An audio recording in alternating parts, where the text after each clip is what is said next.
सीधे लिए चलते हैं मध्य प्रदेश के दमोह, जहां पर महाराणा प्रताप मैदान में कमलनाथ सभा को संबोधित कर रहे हैं और कांग्रेस महासचिव प्रियंका गांधी भी यहां मौजूद हैं।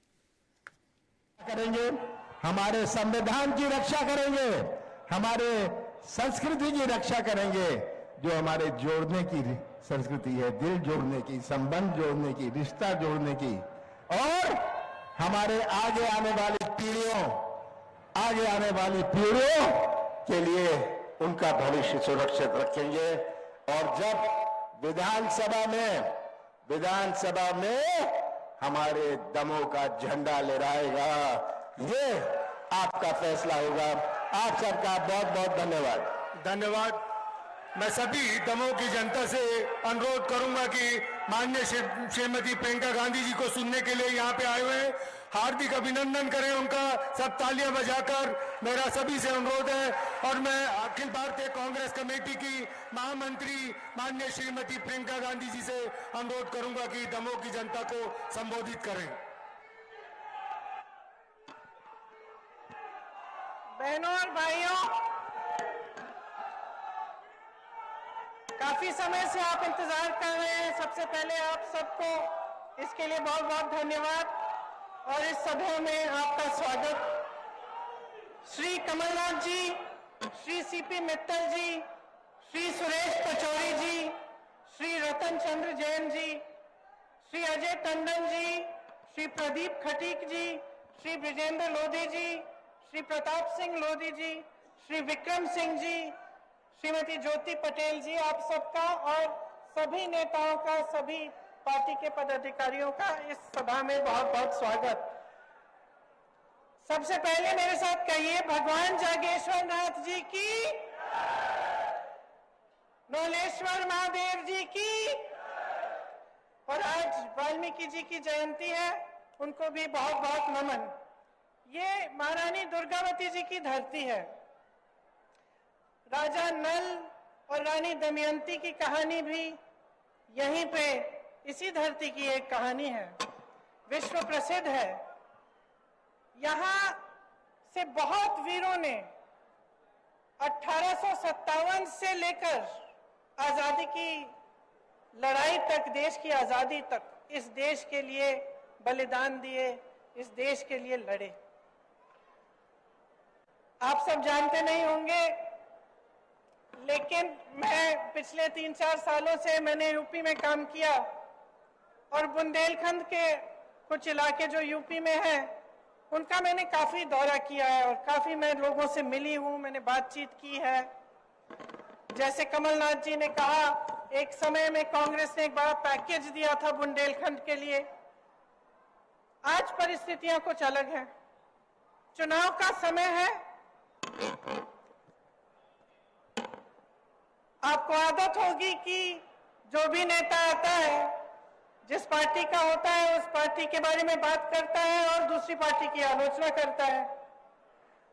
तो कभी कभी मुझे लगता है कि जो वो कह रहे हैं, जो हम कह रहे हैं, हम कहते हैं कि वो भ्रष्ट है, वो कहते हैं हम भ्रष्ट हैं, हम कहते हैं उन्होंने कुछ नहीं कहा, वो करा, वो कहते हैं कि हमने कुछ नहीं करा। और इस तू मैं के बीच आपको ये निर्णय लेना होता है कि आप किसका समर्थन करेंगे। और ये तू मैं कभी कभी दोनों तरफ से एक ही जैसे लगने लगती है। तो मैं थोड़ा सा हट के आज आपसे कुछ बातें करना चाहती हूँ। मैं आपसे पूछना चाहती हूँ, आवाज नहीं आ रही, उधर जाऊं, उस तरफ आ रही है, देखिए अब आ रही है, अब आई, आ गई। तो इधर से बोलूं, उधर से बोलूं, चेक करिए, चेक करिए, यहीं से बोलूं, अब आ रही है, थोड़ा जोर से बोलूंगी। तो मैं कह रही थी, मैं कुछ हट के कुछ बातें करना चाहती हूं। मैं आज ये सवाल उठाना चाहती हूं कि आप जनता हैं इस देश के, प्रदेश के, आपकी क्या उम्मीद है राजनीतिक दल से, नेताओं से, सरकार से। देखिए, एक जमाना था जब बड़े बड़े महापुरुष थे, जब हमारी उम्मीदें भी जो उनसे थी बहुत ऊंची थी, एक सादगी का जीवन, सभ्यता, एक दूसरे की विचारधारा के खिलाफ भी हो, तो एक दूसरे से जब मिलते तो हम ये उम्मीद रखते थे कि आदर पूर्वक बात करेंगे, एक दूसरे के प्रति अच्छा व्यवहार रहेगा। हम ये उम्मीद रखते थे कि हमारा नेता, उसका जीवन थोड़ा सादगी का जीवन होगा, देश सेवा में, प्रदेश की सेवा में, और करुणा भरा उसका जीवन होगा, उसका चरित्र होगा। लेकिन जैसे जैसे समय आगे बढ़ता चला गया तो हमारी उम्मीदें घटती चली गई। और आज जब मैं जनता से पूछती हूं कि आपकी क्या उम्मीद है सरकार से, नेता से, तो लगभग एक ही जवाब आता है कि देखिए, हमारा जीवन मुश्किल का जीवन है, मुश्किलों से भरा हुआ है, संघर्ष से भरा हुआ है। तो हम जो न्यूनतम हमारी उम्मीद है अपने नेताओं से, अपनी जो राजनीतिक दल है, सरकारों से, कि इस संघर्ष के जीवन में हमारी थोड़ी बहुत सहायता हो जाए, हमें आगे बढ़ाएं। ये जो सड़कें हैं, पानी है, बिजली है, ये बन जाए, हमें बिजली मिल जाए, महंगाई से थोड़ी राहत मिल जाए, रोजगार मिल जाए, हमारा भविष्य बन जाए। बाकी आप सब रात दिन मेहनत करते हैं, कोई खेती में करता है, कोई रोजगार करता है, यहां से पलायन बहुत है, लोग दूर दूर जाते हैं रोजगार ढूंढने के लिए, जो दूर जाते हैं अपने परिवारों को छोड़ के जाते हैं, दिन रात काम करते हैं, पैसे भेजते हैं घर, किस लिए? ताकि आपका भविष्य मजबूत बने। और आपकी उम्मीद यही रहती है कि जो भी सरकार आए, इस भविष्य को मजबूत बनाने में, आपके जीवन के निर्माण में वो आपके साथ भागीदार हो और आपकी मदद करे। लेकिन परिस्थितियां कुछ अजीब सी बन गई हैं। हम रोजगार की बातें करते हैं, यहाँ पलायन बहुत है। अब पलायन कब होता है? पलायन तब होता है जब अपने इलाके में, अपने जिले में, अपने प्रदेश में कम रोजगार मिलता है। तभी इंसान सोचता है कि भाई यहाँ मेरा कुछ बन नहीं रहा है, मैं शहर में जाके कुछ काम करता हूं, हो सकता है कि कुछ बन जाए। तो पलायन किस लिए हो रहा है? क्योंकि रोजगार आपको मिल नहीं रहे। और रोजगार क्यों नहीं मिल रहे हैं? आपने कभी सोचा है कि 45 सालों में सबसे ज्यादा बेरोजगारी आज है हमारे देश में। यहाँ मध्य प्रदेश की जो सरकार है, पिछले 3 सालों में इन्होंने 21 रोजगार दिए हैं। 21 रोजगार। अगर इतनी बेहाल स्थिति नहीं होती तो हास्य स्थिति होती कि एक सरकार जिसके पास सत्ता है, जो 18 सालों से सत्ता में है, वो मात्र 3 सालों में मात्र 21 रोजगार दे रही है। आप पुलिस वाले हैं, आप ध्यान से मेरी बातों को सुन रहे हैं। कितनी सरकारी नौकरियां खाली पड़ी हैं, कितने पद खाली हैं। यहां मध्य प्रदेश में जो स्वास्थ्य की व्यवस्था है, उसमें देखिए तमाम डॉक्टरों के पद खाली हैं। नौजवान हैं पढ़े लिखे, ऐसे नौजवान हैं जिन्होंने काम किया है, जिनके माता पिताओं ने बचत करके उनको मुश्किल से पढ़ाया लिखाया है, डिग्रियां हैं, भर्ती की प्रतीक्षा, भर्ती की जो टेस्ट है वो भी किए हैं, लेकिन भर्ती नहीं होती। यूपी में मैं तो ऐसे लोगों से मिली हूं जिन्होंने 6 बार एग्जाम दिया क्योंकि घोटाले हो रहे हैं उसमें। तो एक तरफ से भर्ती भी नहीं होती, पद खाली है, उनको भरा नहीं जाता। जो रोजगार बनाने के माध्यम थे, उनके बारे में आप थोड़ा सा सोचिए। रोजगार बनते कहां से थे? एक तो बड़ी बड़ी जो सरकारी पीएसयू होते थे, बीएचएल, एचएल, इस तरह के जो पीएसयू थे, इनसे बहुत रोजगार बनते थे। और सब चाहते भी थे कि सरकारी किसी बड़ी संस्थानों में ही हमारी नौकरी हो जाए तो हमें सुरक्षित, पूरा जीवन हम सुरक्षित रहेंगे, पेंशन भी अच्छा मिलेगा। आज स्थिति क्या है? जितने पीएसयू थे, जितनी बड़ी बड़ी जो देश की संपत्ति थी, वो अपने बड़े बड़े उद्योगपति मित्रों को सौंप दिए हैं कौड़ियों के दाम पे। तो रोजगार कैसे बनेंगे उनमें से? नहीं बन सकते। अब छोटी दुकानें, छोटे उद्योग, जैसे मैंने यहाँ रास्ते में बहुत सारी देखी और मैं देख रही थी कि छोटी छोटी दुकानें हैं।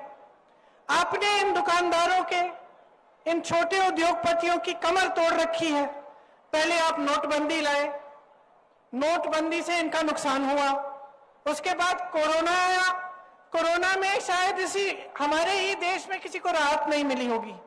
बाकी देशों में दुकानदारों को, छोटे बिजनेसों को खास राहत मिली थी कोरोना के समय, यहां नहीं दी गई।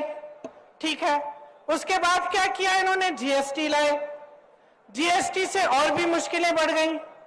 तो जो छोटे उद्योग थे वो लगभग बंद होने के कगार पे आ गए, और जो बड़े बड़े उद्योगपति हैं उनके हजारों करोड़ लोन माफ हो रहे हैं, उनके उद्योग बड़े होते चले जा रहे हैं, उनको देश की संपत्ति सौंपी जा रही है, तो वहां से भी रोजगार नहीं आने वाले।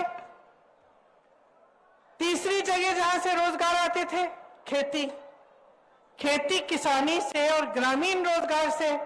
मनरेगा को इन्होंने कमजोर बनाया, किसानों की कमर तोड़ी, हर जगह हर तरफ से महंगाई, पेट्रोल, डीजल, खाद, कुछ भी हो, किसानों को कोई राहत नहीं मिली, बल्कि इस तरह के कानून ला रहे थे जिससे आपके जो हक है वो और भी कम हुए। आप ही के संघर्ष से, किसानों का जो बड़ा संघर्ष था, उसकी भी कोई सुनवाई नहीं रही। तो रोजगार के जो माध्यम थे वो लगभग बंद हो गए। इसके साथ साथ महंगाई बढ़ती चली जा रही है। आपके जीवन में संघर्ष है, किस लिए है? अपने बच्चों का भविष्य बनाते हैं आप, बचत करने की कोशिश करते हैं।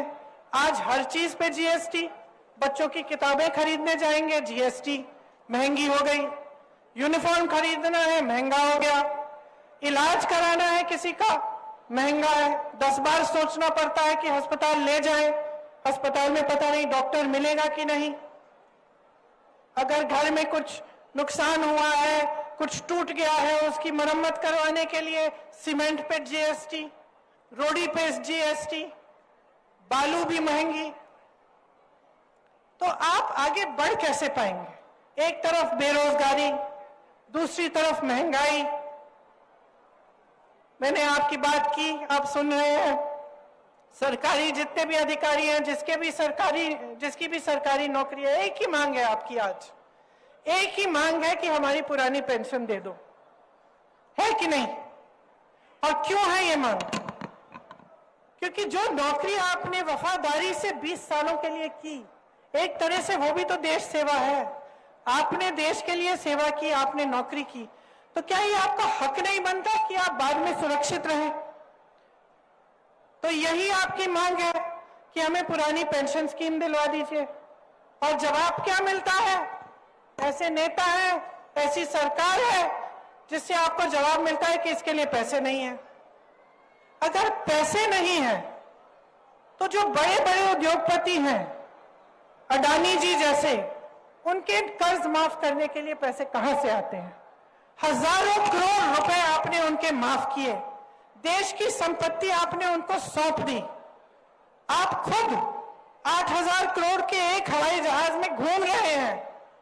अच्छा खासा संसद भवन था, उसके सुंदरीकरण में आप 20,000 करोड़ डालने के लिए तैयार हैं।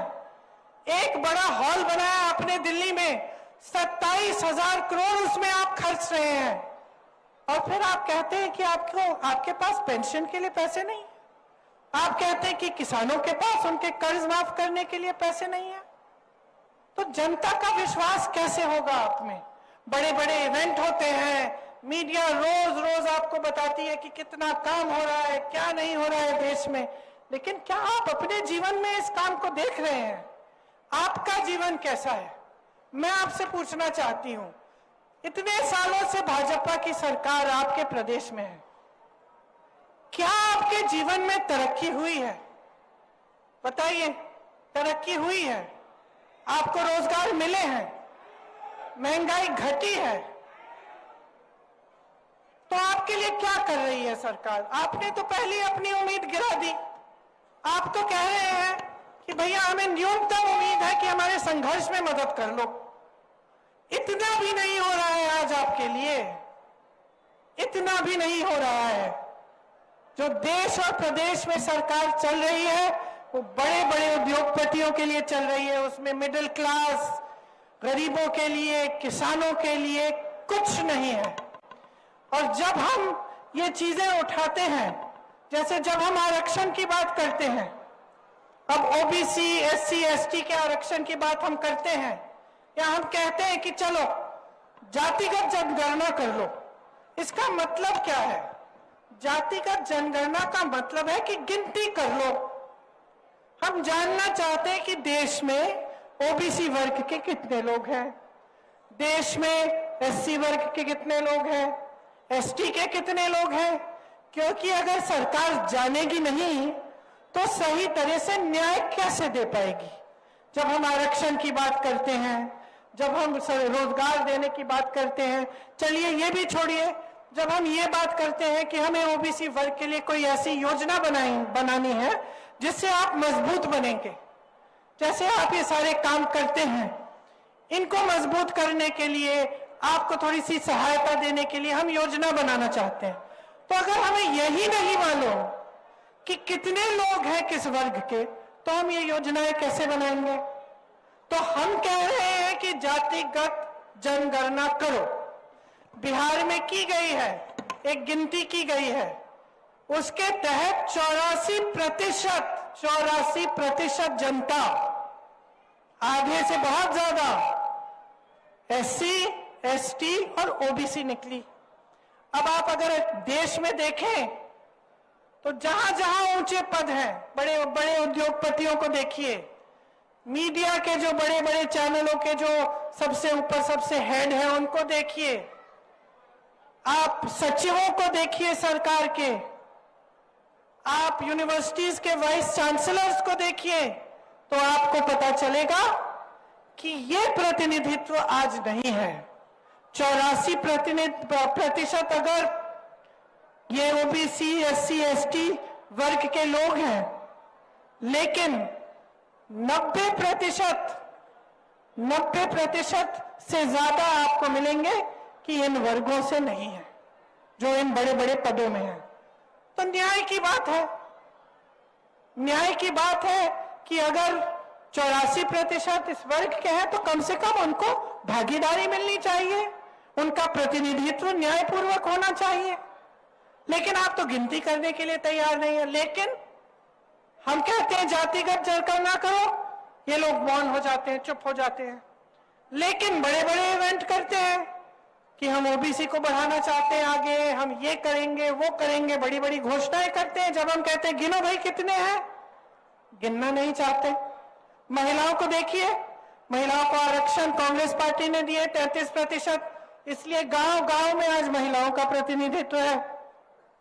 बहनें बैठी हैं, सबसे ज्यादा बोझ उठाती है समाज का। आप काम करती हो, नौकरियां भी करती हो, खेती भी करती हो, घर आकर पूरा घर संभालती हो, अपने परिवारों की परवरिश करती हो, सबसे ज्यादा बोझ आपके कंधों पर है। लेकिन आपको पहचानने वाला कोई नहीं है। आपको प्रतिनिधित्व दिया गया राजनीति में ताकि आप सक्षम बन सकें। आपके लिए तरह तरह के कार्यक्रम और योजनाएं बनाई गई। ये लोग कहते हैं हमने महिलाओं को 33% आरक्षण दे दिया, खूब बड़ा सारी मीडिया ने बताया कि आरक्षण दे दिया, बिल पास हो गई, मोदी जी के बारे में क्या क्या अच्छी बातें की। पता चला ये आरक्षण 10 सालों के लिए लागू ही नहीं होगा। तो सच्चाई कुछ है और इवेंटबाजी कुछ और है। जो आप होर्डिंग्स में देख रहे हैं, जो आप मीडिया में देख रहे हैं, टीवी पे देख रहे हैं, ये आपको बताया जा रहा है कि एक बहुत सुनहरा दौर आ गया है हमारे देश में। तो ये सुनहरा दौर आपके घरों में क्यों नहीं है? ये सुनहरा दौर जो इस देश में फैला हुआ है आपके घरों तक क्यों नहीं पहुंचा? आपके दरवाजों तक क्यों नहीं पहुंचा? आप क्यों जूझ रहे हैं? आप क्यों परेशान हैं? आप क्यों गरीब के गरीब रहे हैं? यहां आज भी पानी की किल्लत क्यों है? यहां से लोग पलायन क्यों कर रहे हैं? जो आपकी मांगे हैं कि महंगाई से राहत मिले, हमारे बच्चों को रोजगार मिले, शिक्षा के लिए अच्छी सुविधाएं बने, स्वास्थ्य की सुविधाएं बने, ये पूरी क्यों नहीं हो रही हैं? और क्या बहाना है कि 18 सालों से सरकार में रहे हैं और आज तक ये सब काम नहीं कर पाए? तो देखिए, असलियत आपके सामने है, सच्चाई आप जानते हैं। महंगाई है, बेरोजगारी है, मुश्किलों से भरा जीवन है, फिर भी फिर भी नेता आते हैं, आपके सामने क्या बातें करते हैं। एक तो चुनाव के पहले सारी घोषणाएं, अब वो घोषणाएं पूरी हुई है कि नहीं हुई है? जो पिछले चुनाव में घोषणाएं की थी वो पूरी की है इन्होंने कि नहीं? बताइए। उन्होंने क्या कहा था इससे पहले वाले चुनाव में? शायद बोला था कि लाखों रोजगार देंगे, फिर 2018 में बोला 10 लाख रोजगार देंगे। पिछले 3 सालों में 21 रोजगार दिए हैं। तो छोड़ दीजिए कौन सी पार्टी के हैं, मैं इसलिए आलोचना नहीं करूंगी क्योंकि भाजपा के हैं। ठीक है, भाजपा के हैं। अरे भाई जवाब दे तो बनाइए इनको, कौन बनाएगा इनको जवाब दे? आपने एक ऐसा सिलसिला शुरू करवा दिया है इस देश में जिसका नुकसान आप भुगत रहे हैं और आपको इसके बारे में एहसास नहीं हो रहा है। सिलसिला क्या है कि जो नेता है वो समझ गया है कि चुनाव के समय खोखली घोषणाएं कर लो, धर्म की बात कर लो। राजनीति में धर्म चलाएंगे तो चलाएंगे चुनाव के समय, जाति की बात कर लो और नैया पार हो जाएगी। काम करने की कोई जरूरत नहीं है। अभी मैं छत्तीसगढ़ गई थी, मैंने छत्तीसगढ़ के मुख्यमंत्री जी से पूछा आपका चुनाव कैसा चल रहा है? कहते मेरा तो ठीक है, मैं जीतने वाला हूं। मैंने कहा आप बड़े कॉन्फिडेंस से कह रहे हैं? कहते हाँ कॉन्फिडेंस से कह रहा हूं, काम किया है मैंने जनता की संपत्ति जनता के जेब में डाली है, मैंने ग्रामीण रोजगार बनाए हैं। उन्होंने कहा ग्रामीण रोजगार बढ़ाए हैं, छत्तीसगढ़ में खेती के बेरोजगार बढ़ रहे हैं, लोग किसानी में वापस आ रहे हैं। विश्व प्रसिद्ध बना दिया उन्होंने, जो इलाके पिछड़े थे बड़े बड़े कारखाने वहां खुलवा दिए हैं। रोजगार में सबसे पहले, कर्ज माफी में सबसे पहले, क्योंकि कांग्रेस की सरकार ऐसी सरकार बनी जिसके हित में आप थे, जनता थी और आज भी है। तो ये एक राजनीति है जिसमें मुख्यमंत्री दावे से कह सकता है मैं चुनाव जीतूंगा क्योंकि मैंने काम किया है, जनता के पैसे वापस जनता को दिए हैं। और एक राजनीति ये है जो शर्मिंदा होकर आपके सामने आती है, काम की बात नहीं कर सकते, काम की बात नहीं कर सकते, इसीलिए धर्म की बात करते हैं, क्योंकि सोचते हैं कि धर्म की बात उठाएंगे, आपके जज्बात उनके साथ जुड़ जाएंगे और वोट मिल जाएगा। ये सिलसिला बंद करो, इससे आपका नुकसान हो रहा है, किसी बड़े नेता का नुकसान नहीं होता, किसी रईस उद्योगपति का नुकसान नहीं होता। उनके तो बच्चे बाहर पढ़ते हैं सारे, उनको तो शिक्षा संस्थानों की जरूरत ही नहीं है, यहां सरकार बना ही नहीं रही है, उनको तो कभी भी रोजगार मिल जाएंगे। नुकसान आपका हो रहा है क्योंकि आप जवाबदेह नहीं बना रहे हो नेता को। मैंने एक भाषण में यही शायद मध्य प्रदेश में किस्सा बताया कि मैं पिताजी के साथ अमेठी गई थी जब वो प्रधानमंत्री थे, और ऐसी डांट खाई उन्होंने गांव में कि हमने आपसे कहा था ये सड़क बनाओ, आज तक अभी तक बनी नहीं है, बनवा के दिखाओ, फिर आओ वापस राजू भैया। प्यार करते थे बहुत उनसे, लेकिन जवाबदेही थी उनकी। जनता जागरूक थी, जनता कहती थी हमारा काम करो, नहीं तो प्यार देंगे, वोट नहीं देंगे हम। समझे आप? और आज इसका विपरीत सिलसिला चल रहा है। आज ये नौबत आ गई है कि कांग्रेस की सरकारें प्रदेशों में महंगाई राहत कैंप लगवा रही हैं, क्योंकि केंद्र की सरकार ने इतनी महंगाई बढ़ा दी है। तो जब तक आप जागरूक नहीं बनेंगे और आप सवाल नहीं उठाएंगे और नेता को यह एहसास नहीं होगा कि अगर आपका काम नहीं कर रहा है, वो फिर से मंच पे नहीं लाओगे उसको, आप अपना वोट नहीं दोगे, तो कैसे बदलेगा ये देश? तो ठीक है, फिर पलायन करते रहिए, बीमार पड़ेंगे तो प्राइवेट में इलाज कराइए किसी से लोन लेके, रोजगार आपको मिलेंगे नहीं। तो अगर आप अपनी परिस्थिति को ऐसा ही चाहते हैं। चुनाव, वायदे और दावे, उम्मीदवारों के कितने नेक हैं इरादे। वादे होते हैं, दावे होते हैं, बयानबाजी होती है, आखिर इन सबके मायने क्या है? घोषणाएं और हकीकत, जमीनी सच्चाई बेहिचक। कितने वादे किए गए, आश्वासन दिया गया, कितने काम हुए हैं, आखिर जनता को चाहिए क्या? भोपाल की जहां तक बात करें, बेसिक चीजों से मतदाता जूझ रहा है। मतदाताओं की नब्ज पर हाथ, टीवी 24 पर तथ्यों और सच के साथ हर पहलू पर पूरी बात। बड़े दल भी हमेशा से ये रहा है कि वो बहुत ज्यादा सिर्फ चुनाव के समय ही आदिवासियों को ज्यादा साधने की कोशिश करते थे। जो बस्तर के मुद्दे हैं वो हमारे उत्तर छत्तीसगढ़ और मध्य छत्तीसगढ़ से काफी अलग